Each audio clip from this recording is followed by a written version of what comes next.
Yeah.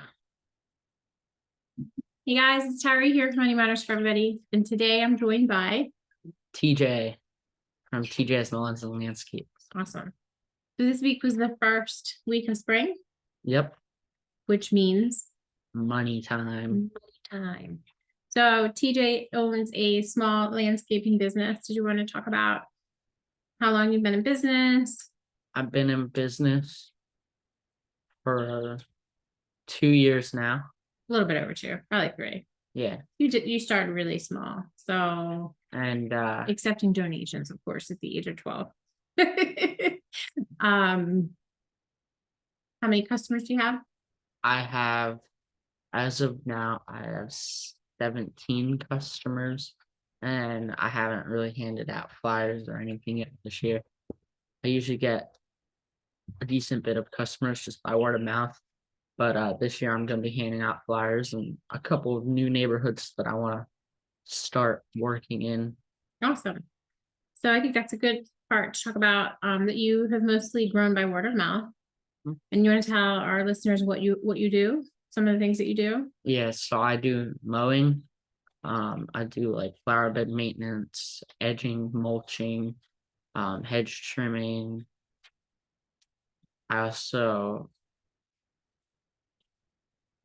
I sometimes do like small one-off jobs like power washing. Power washing is a good money maker actually. Because basically you have very low overhead. You just have a power washer and some of the natural soaps that you use, and basically use the customer's water. So That's awesome. it's low overhead. What else do you do? Anything else? I also do in the winter, I do snow removal. This winter we didn't get much snow. It's a bummer, huh? And then in the fall I also do leaf cleanups and just hedge trimming in the fall is important because that way your plants will start to grow come spring. Awesome. So hopefully you got it all. Did you talk about painting fences and Yeah, I painted a fence once. and then Yeah, I learned a lot from that. you really did learn a lot. I learned a lot about pricing. Right. It was one of your first jobs, right? Yeah. And you underestimated how long it would take you. And I think it was a good lesson learned. Sometime we should share that. Yeah, and the one easement I mowed for. Yes, for sure. So And then do you want to talk about other areas that you're looking at expanding into? yeah, so other areas that I'm looking at expanding into is looking at moving into in the winter. Now, of course, even on a good winter, we don't have snow all the time. So it's not like you're making as much money as you do in spring with mowing and all the flower bed maintenance. But I'm looking at getting into painting houses in the winter, like interior. So bedrooms, bathrooms, touch up painting, just basically all the types of painting that you do in a house. And yeah. And maintenance, any type of maintenance Yeah. stuff around the house. One of the areas I think that we're all exploring as a family is getting into real estate investing. And if you can master the skills of maintaining and taking care of your properties for the things that you are able to manage safely, then Yeah. you should, because and we'll have like a little handyman in the business, which I think is great. Yep. Awesome. All right. So we talk about how you go about finding new customers.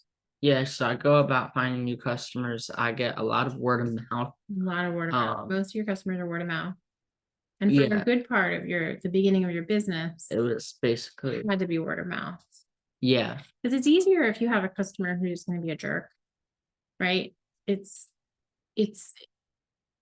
easier for a customer to be on their best behavior for being referred in, right? Because customer A isn't going to want to say, I referred customer B, and you say customer B was a jerk. I wouldn't do work for him. Yeah.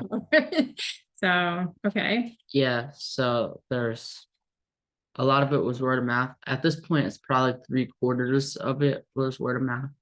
Also, sometimes I'll have somebody on Facebook that will message like in a group page looking for somebody to um mow their lawn or do landscaping. And even in the winter, snow removal. And my dad will put my business card on Facebook. And sometimes I've gotten one or two customers just off of that one post. So social media can definitely be good, but you have to watch out because there are some not nice people out there that look to take advantage, especially when they see something on Facebook like somebody Who's young? who's young, they think they can get a better deal and then not treat you as respectful as you'd like.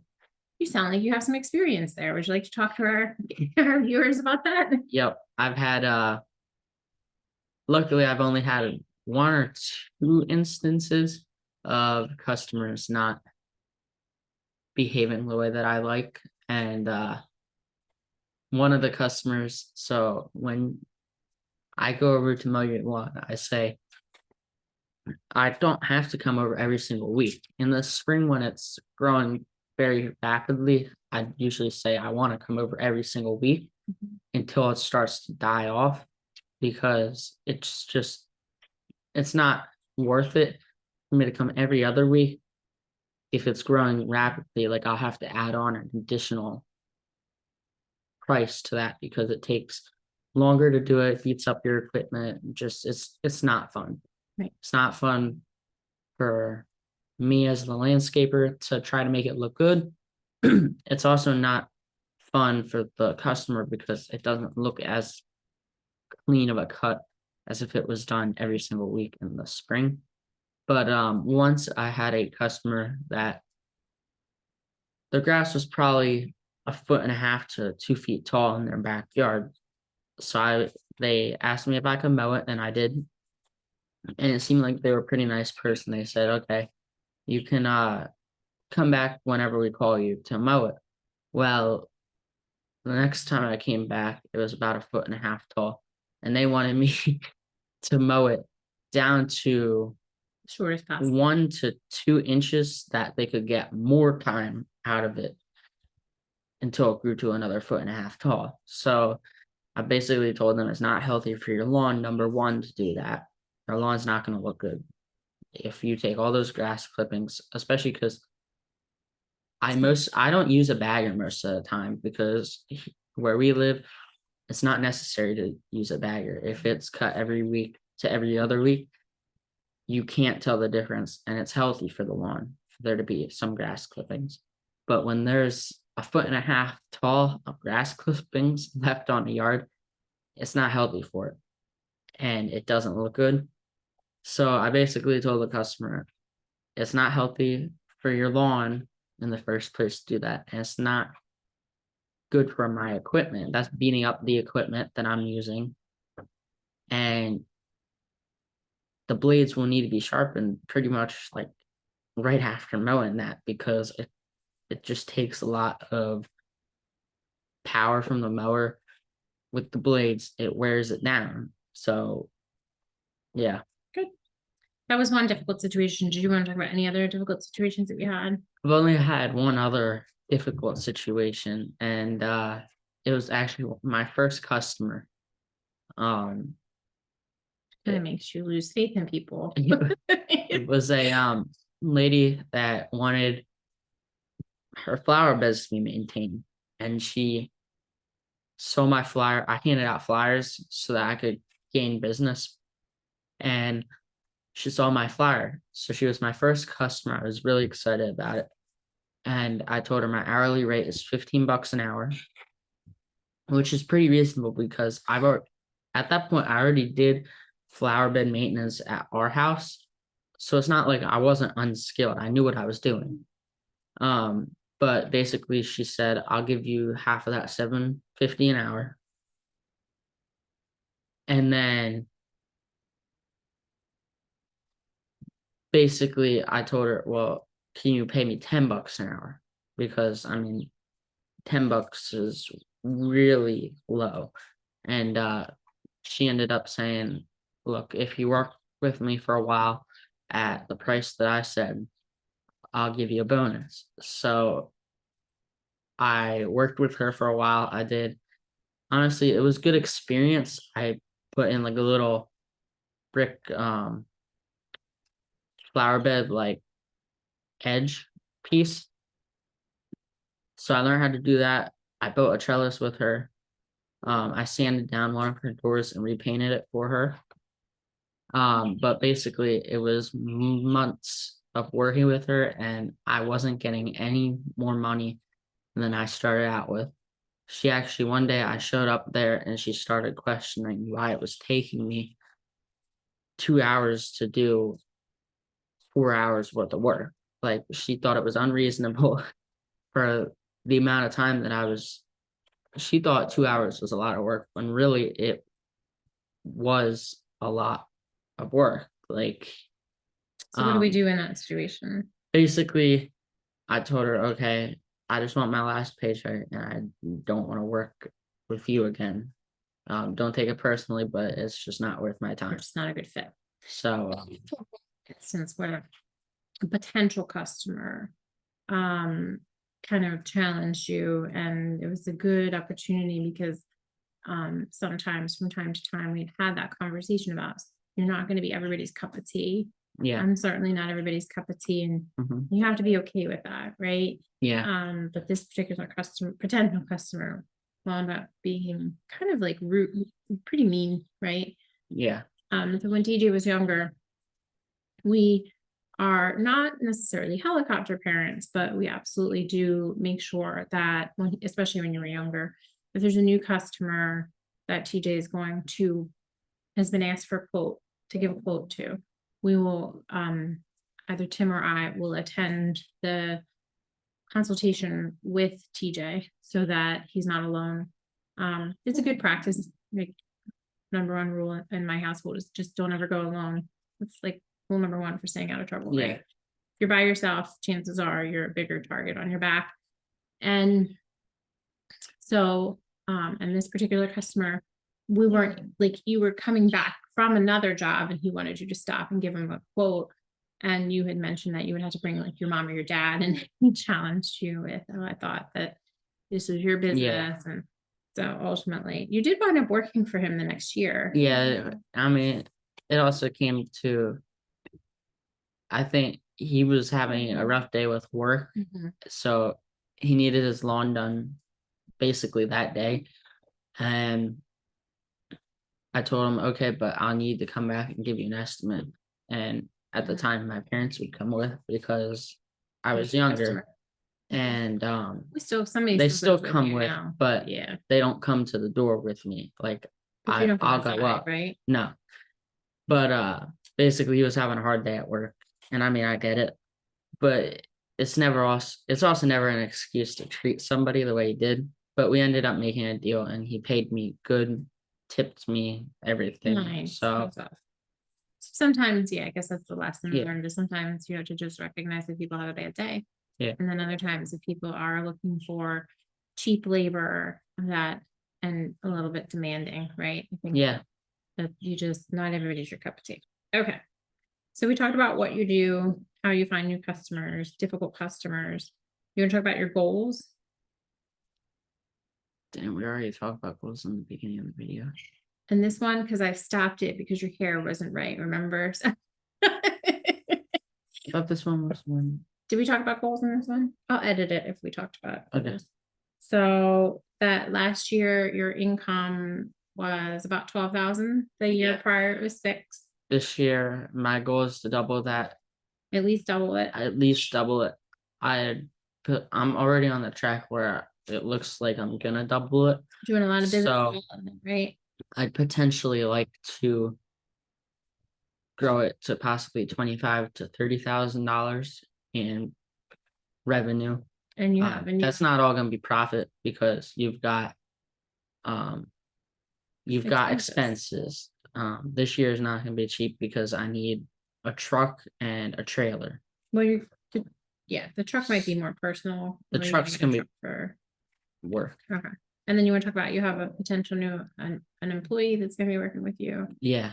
who actually wants to work with you. Yeah. It's inspired by your stories. So So, just don't ever forget, don't forget that people see what you're doing, right? And as parents, people see what we're doing with our kids.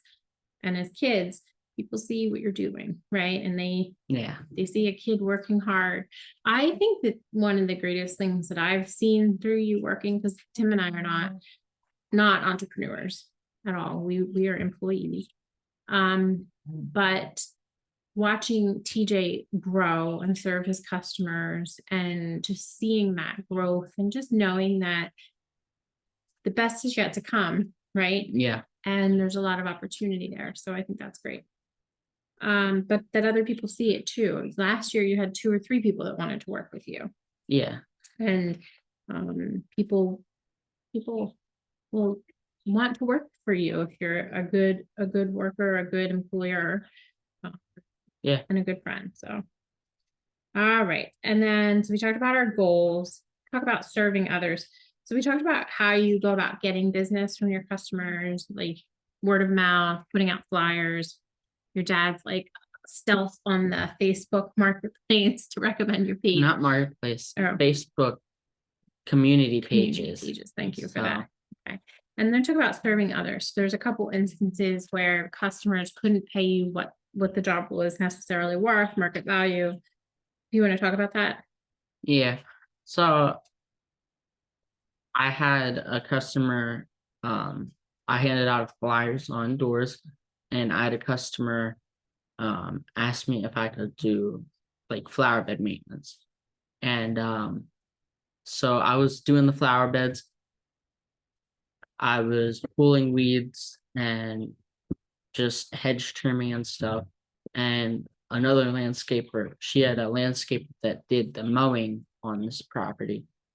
So basically, while I was there, I was looking at how the landscaper was mowing the lawn to see if I could learn some stuff.